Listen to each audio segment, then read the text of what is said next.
Je vous propose de passer à Copec, anciennement Niagara, de KLM Pro. Bonjour, merci beaucoup d'être là. Donc nous, on est Copec et donc on va vous présenter notre solution, sachant que donc moi, je suis producteur et c'est moi qui vous ferai la présentation. Bonjour, donc moi je suis Denis Maillou. Après des études d'informatique à Polytechnique et puis aux États-Unis, donc j'ai fait une thèse en France sur le calcul de tout ce qui est transfert financier à partir de spécifications juridiques. Et j'aide la Caisse nationale de l'allocation familiale et la Direction générale des finances publiques pour leur calcul d'impôts et de prestations sociales. Et sur ce projet, donc, je me suis associé à Antoine et au Camel Pro pour donner vie à Copec. Et je vais laisser Fabrice présenter au Camel Pro. Et donc moi, je suis Fabrice Lefessant. Je suis ancien chercheur à l'INRIA, donc l'Institut national de recherche en informatique et automatique, et ancien enseignant à l'école polytechnique. Donc je suis le fondateur de Camel Pro, qui est un bureau d'études où on fait, on va dire, de la programmation formelle, donc de la programmation avec une certaine culture mathématique et rigoureuse. On a une trentaine de personnes et on existe depuis 2011, avec quasiment que des personnes qui ont un doctorat en informatique. Et ce qu'on fait, c'est de la confection de logiciels sur mesure. Donc moi, j'aime bien dire de la haute couture de la programmation. Et typiquement des success stories qu'on a eu un peu autour de tout ce qui est financier. On a créé une blockchain qui s'appelle Tezos. Donc on a un client qui est venu nous voir avec une idée. Et on est allé de cette idée jusqu'au prototype, puis à la mise en production. Et la plateforme d'ICO, donc, qui leur a permis de lever 250 millions de dollars. Et on travaille par exemple aussi avec Genstreet, qui est l'un des plus gros opérateurs de finance haute fréquence, pour qui on fait de l'optimisation de performance. Et puis effectivement, nous aussi, on a travaillé avec la DGFiP sur ce projet de langage pour le calcul de l'impôt sur le revenu. C'est d'ailleurs comme ça qu'on s'est rencontrés. Donc voilà. Alors, donc, nous, on va prendre une approche un petit peu différente pour redéfinir la transparence. Pour nous, on a un peu senti en commençant à étudier ce problème, et voilà, moi, dans mon travail de producteur, que l'enfer est un peu dans les détails. C'est-à-dire que les contrats sont tellement compliqués, avec tellement d'exceptions, que ça rend toute approche sur un outil très compliqué. Et on le voit dans toutes ces matrices Excel, etc., qu'il faut passer d'un logiciel à l'autre. C'est particulièrement difficile. Donc tout ça a un coût. Et donc on sent bien que la transparence, c'est aussi une question de temps et d'argent pour les producteurs et pour ceux qui vont utiliser leur outil. Et donc, du coup, on a cherché à proposer quelque chose qui était un petit peu différent. Notre innovation, du coup, c'est un langage. Donc ça s'appelle un langage de programmation, donc ça ne se base pas du tout sur une blockchain, mais ça va être un langage qui va permettre de décrire toutes les cascades de recettes, quelle que soit la complexité du montage.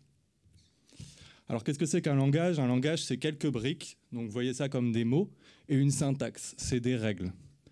Qu'est-ce que c'est l'intérêt de ça ? C'est que si je vous donne 10 mots et des règles, vous pouvez former une infinité de phrases. Donc on va pouvoir former une infinité de montages financiers très facilement.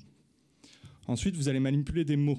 Donc, vous allez pouvoir être au plus proche des contrats directement. C'est-à-dire que là, on a une transcription littérale et directe, sans passer par Excel, du contrat vers des blocs de mots. Ensuite, en manipulant ces mots, vous allez pouvoir ne pas manipuler de formules mathématiques. Donc, du coup, tout ce qui est calcul, vous allez pouvoir être plus précis. Et enfin, en manipulant des mots, vous voyez que quand je vous donne une phrase, la modifier, c'est pas très très compliqué, il suffit de changer un mot. C'est pareil, vous allez avoir des systèmes plus modifiables. Grâce à ça, on va du coup avoir une solution qui est universelle, une solution qui est toujours lisible, une solution qui est toujours précise et une solution qui est rapide. Et tout ça, ça nous semble être les clés de ce dont il y a besoin aujourd'hui dans la filière pour faire que la transparence existe pour les producteurs. Alors ce que je vous propose, c'est un petit inventaire à la Prévert de comment est-ce qu'on fonctionne et de tout ce qu'on peut traiter très facilement. Alors vous voyez que là, on a ici nos blocs de texte qui correspondent au langage. Donc vous voyez que c'est très simple, un bloc de texte, c'est un couloir avec un certain nombre de territoires ou de supports qui définissent votre gestion de droit, une assiette et des codes-parts pour chacun des partenaires. Ici, vous avez des blocs qui vous permettent de définir des conditions qui peuvent être arbitrairement complexes, parce qu'on voit bien que les conditions cross-latéralisées en fonction des supports, en fonction des endroits, en fonction des temps, ça peut devenir très compliqué.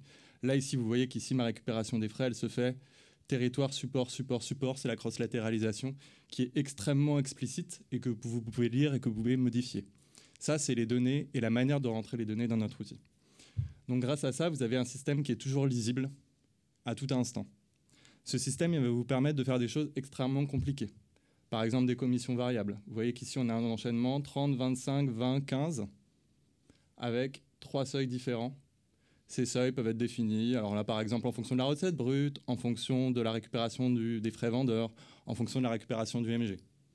Ça, c'est des conditions que je peux définir moi-même de manière arbitraire. On peut aussi faire des commissions opposables. Vous voyez qu'ici, j'écris clairement que la commission elle est opposable qu'envers la Sofica, elle est de 20% envers la Sofica et de 30% pour tous les autres. Notre solution, elle va aussi être visuelle. Donc vous voyez que là, par exemple, j'ai une Sofica qui est sur la France. On va pouvoir générer automatiquement des graphes qui vous résument 65% avant, 10% après. C'est ce que vous avez là. Les graphes, ils se créent automatiquement, quels que soient vos blocs, quelle que soit la complexité de vos blocs. Ensuite, on va pouvoir avoir un système modifiable. Donc par exemple, ici, je vais rajouter un bloc. Donc là, vous voyez, ça va prendre un petit temps. Donc je prends un bloc et je vais rajouter un couloir au premier euro de ma Sofica. Donc je mets mes droits, étrangers, tout support. Sur ma recette brute, je vais rajouter, avant la récupération de l'apport de ma Sofica, une petite quote-part de 3%. Je peux, bien sûr, vous voyez, tous les noms sont modifiables, donc on peut tout changer comme on veut. Voilà, c'est le petit moment vidéo. On peut aussi, là, par exemple, en plus de ça, mettre de la RNPP inter avec un copartage du MG sur la Sofica.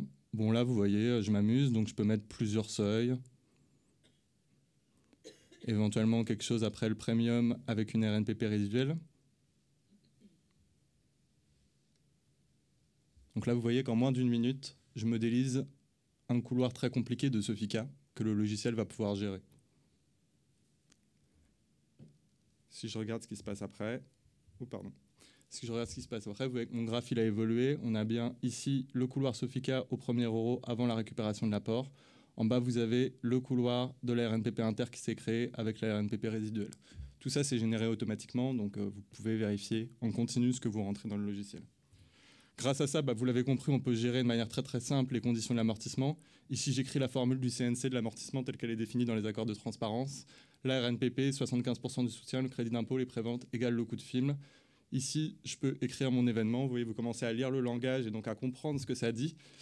Ici, vous avez un seuil en fonction du nombre d'entrées. On peut gérer bien sûr les bonus. Quand le seuil atteint quelque chose, envoie 1 000 € vers l'auteur.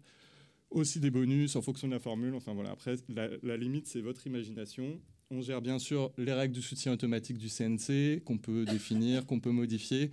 Donc on peut s'adapter à toutes les évolutions des accords et éventuellement des règles de la filière. Ici, vous avez la récupération de l'apport du soutien avec la franchise de 150 000 € par exemple. Une autre grosse complexité que les producteurs connaissent, c'est les passages des paliers. Et donc du coup, comment est-ce qu'on passe d'un palier A à un palier B, sachant que le passage d'un palier à l'autre peut dépendre de la recette et donc peut dépendre de l'ordre dans lequel vous rentrez les recettes dans votre logiciel, ce qui rend le système particulièrement compliqué à la modification. Donc là, vous voyez par exemple, j'ai mis un coproducteur qui est à la fois sur la France et sur l'étranger, avec des coparts différentes. De nouveau, petite vidéo. Vous voyez qu'ici, en haut, je peux rentrer mes recettes dans un onglet simulation avec des curseurs. Ici, vous voyez en bas, les chiffres ils évoluent en temps réel. Là, je vais faire un petit glisser-coller des ordres qui me fait un changement, vous voyez, de comment les couloirs se répartissent. Donc comme ça, vous pouvez même tester en fonction de l'ordre dans lequel vous rentrez les recettes, comment vos ayants droit vont se répartir l'argent. Ensuite, un autre problème qu'on a tous, c'est les résiduels producteurs et les dépassements. Qu'est-ce qui se passe pour tous les petits à côté de la cascade et comment les répartir vers le producteur? Vous voyez qu'ici, j'ai la récupération de mon MG vendeur à 50% en parallèle de ma Sofica à 50%. Et là, par exemple, j'ai un trop vendu de 5%. Alors, il ne faut pas le dire au CNC, mais c'est un cas courant dans les contrats d'avoir trop d'argent qui est vendu. Mais vous voyez qu'après la récupération du MG vendeur, on va passer à 30%, donc il n'y aura plus de problème. Le logiciel, bien sûr, gère ça immédiatement et est capable de vous représenter le graphe. Vous voyez qu'ici, on a un dépassement de la RNPP de 5% avec cette combinaison-là d'événements qui fait qu'en bas, vous pouvez en effet donner 105%. Donc, c'est-à-dire que le producteur va devoir payer. Après la récupération du MG inter, c'est le cas là, vous avez 50, 30 et 20. Donc vous avez un système complètement dynamique qui vous représente votre cascade à tout instant dans votre montage financier. Vous l'avez compris, on peut gérer toutes les situations et c'est d'ailleurs le sens de ce qu'on a fait et c'est le sens aussi de cette complémentarité que vous comprenez bien avec la recherche. C'est les mêmes problèmes dans les impôts, c'est les mêmes problèmes dans la CAF, comment gérer les exceptions. Et donc ça, on est capable de le faire et de le rentrer très rapidement sur le logiciel, qui est, on pense, le point déterminant qui fait que c'est compliqué d'avoir des solutions qui sont pas chères. À partir de ces montages financiers, on peut simuler, optimiser des revenus, comme vous l'avez vu. On peut sortir les décomptes instantanément, comme les autres solutions. Et on peut éventuellement vérifier, vous voyez, ça devient plus rapide de rentrer les montages des autres. Je dirais peut-être pour finir que notre solution, c'est une solution locale. C'est pas un SaaS. Donc ça s'installe sur les ordinateurs comme Excel. Comme ça, les producteurs ou les groupes peuvent garder le contrôle sur leurs informations financières. C'est une solution, vous voyez, qui est un peu tout-terrain, qui a vocation certainement, c'est un éditeur de la règle qui peut avoir vocation à devenir un standard pour les autres logiciels pour écrire les cascades de recettes. Et enfin, c'est une solution qu'on a testée. On a fait des démos à une quarantaine de producteurs qui nous ont donné leur exemple le plus compliqué et ça rentre sur le logiciel. Donc je vous invite, vous aussi, à nous donner vos exemples les plus compliqués. Voilà, vous comprenez aussi qu'on est une petite société, donc on s'appelle Copec, on est une PME, les 3 ingénieurs sont dans la salle, on ne dépend pas d'un groupe, ni d'un courtier en assurance, ni d'un fonds financier, on est complètement indépendant et comme je vous l'ai dit, c'est des solutions qui s'installent sur vos ordinateurs, que vous pouvez utiliser de manière illimitée, quel que soit le nombre de films et quelles que soient vos recettes. Donc ça permet véritablement au producteur de reprendre la main sur sa chaîne de droit. Merci beaucoup. N'hésitez pas si vous avez des questions.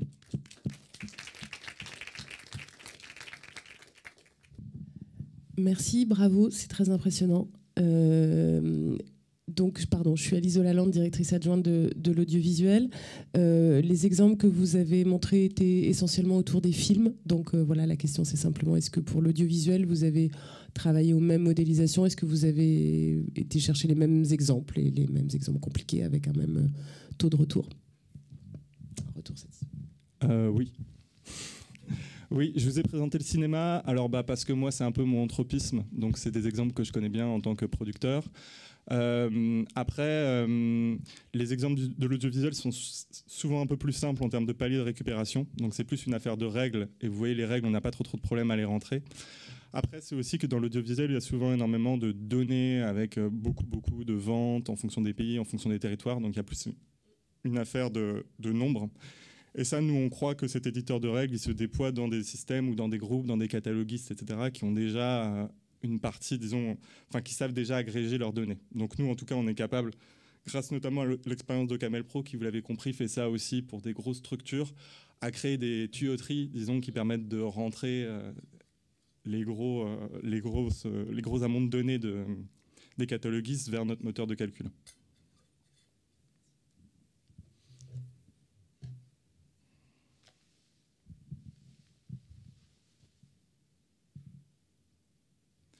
Voilà, donc vous pouvez aller voir. Oui, pardon. Vous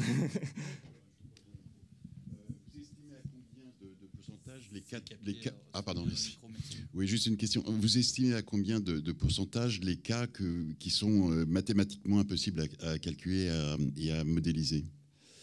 Alors, je vais laisser la parole à Denis, qui est chercheur et qui va pouvoir vous répondre sur cette question-là. Merci. Alors pour l'instant, on a essayé de tout modéliser, donc je ne peux pas vous donner un pourcentage parce que dès qu'on a vu un truc compliqué, on a essayé de le mettre dans notre langage. Peut-être qu'il existe des contrats qu'on n'a pas encore vus et donc qu'on n'est pas encore capable de modéliser, mais pour l'instant, on est capable de tout faire. Oui. Par exemple, juste parce que elle est formidable, votre démo, elle est extraordinaire. Je pense que ça peut résoudre énormément de problématiques. J'ai rien vu sur les frais. Donc, je sais pas, c'est par exemple, vous changez des montants comme vous l'avez changé en temps réel, tout se recalcule, etc. Si dans les frais, justement, il y a des frais de reversement à certains ayants droit qui vont donc impacter toute la chaîne, comment ça se passe?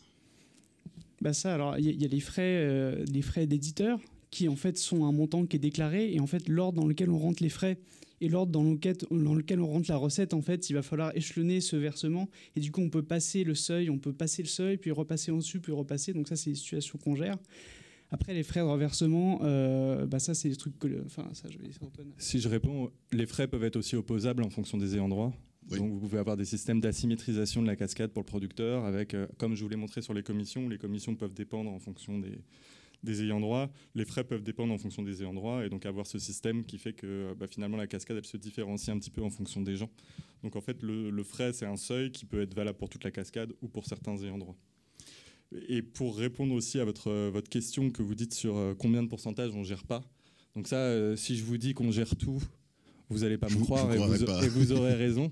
Ce que je peux vous dire, c'est que vous voyez qu'on gère tout ce panel, en tout cas de seuils, de passages, etc. Bien sûr. Après, je vous ferai une démo personnelle si vous voulez. Mais l'autre intérêt des langages, c'est que vous voyez qu'en France, si on veut rajouter un mot dans le dictionnaire, on rajoute un mot dans le dictionnaire. Donc on rajoute le mot et sa définition et son lien avec la syntaxe globale. Contrairement à, je pense qu'on le voit tous dans les solutions, hein, quand il faut faire des mises à jour, c'est un peu infernal parce que faire une mise à jour sur Excel, rajouter une ligne, rajouter une colonne, ça veut dire repenser un peu tout le schéma global et parfois des choses ne se mettent pas à jour par rapport au modèle de calcul. Là, on a un modèle de calcul qui peut véritablement tout gérer et ensuite, si vous voulez rajouter des blocs relatifs, ça revient à rajouter un mot et donc du coup, ça rend les systèmes beaucoup plus résilients à la modification et au changement de pratique du secteur. Merci.